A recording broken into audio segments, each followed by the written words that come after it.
Magandang araw! Ako si Kaylee Disip Sanyidosa, from grade 3 ako Marin, at samahan niyo akong basahin ng kwentong Ang Pagong at ang Kuneho. Isang hapon, nagkita si Pagong at si Kuneho sa daan. Biniro ni Kuneho si Pagong sa kanyang maliliit na paa, na naging dahilan kung bakit napakabagal niyang maglakad.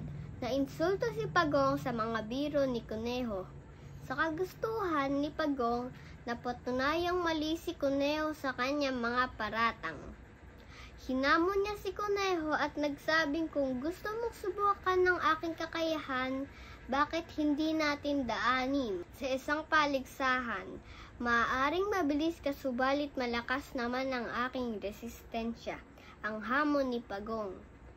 Anong paligsahan ang nais mo? Tanong ni Kuneho. Kung gusto mo ay unahan na lang tayo makarating sa tuktok ng bundok, sagot ni Pagong. Nagalak si Kuneho sa hamon ni Pagong, tiwala sa sariling magagapi niya si Pagong sa paligsahan. Bawat isa sa kanila ay nangumbida ng kanilang mga kaibigan upang saksihan ang kagila-gilalas na paligsahan. Kinabukasan, umagang-umaga, marami ang nagsidalo, maaga ring dumating ang iba't ibang hayop. Hindi magkamayaw ang mga hayop sa kasiyahan, noon lang sila makakapanood ng ganong klaseng labanan. Ang unggoy ang nagbigay hudyat ng pasimula ng paligsahan. Sa pasimula pa lamang ay naiwan na ng malayo si Pagong.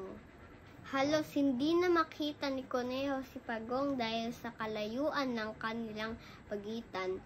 Narating ni Kuneho ang kalahatian ng bundok. Hindi niya na matanaw si Pagong.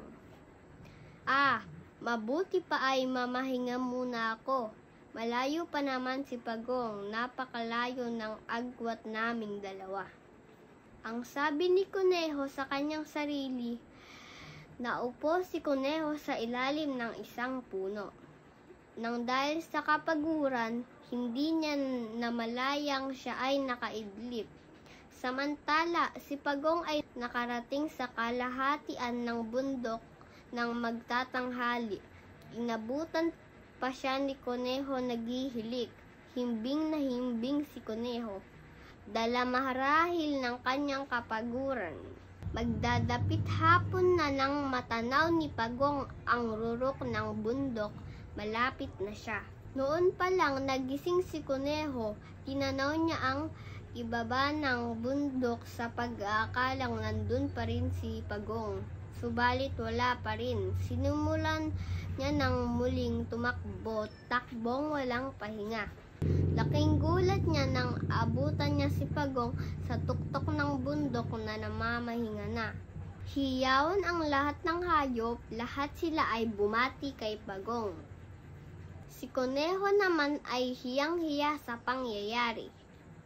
Humingi siya ng paumanhin kay Pagong sa ginawa niyang pag-iinsulto.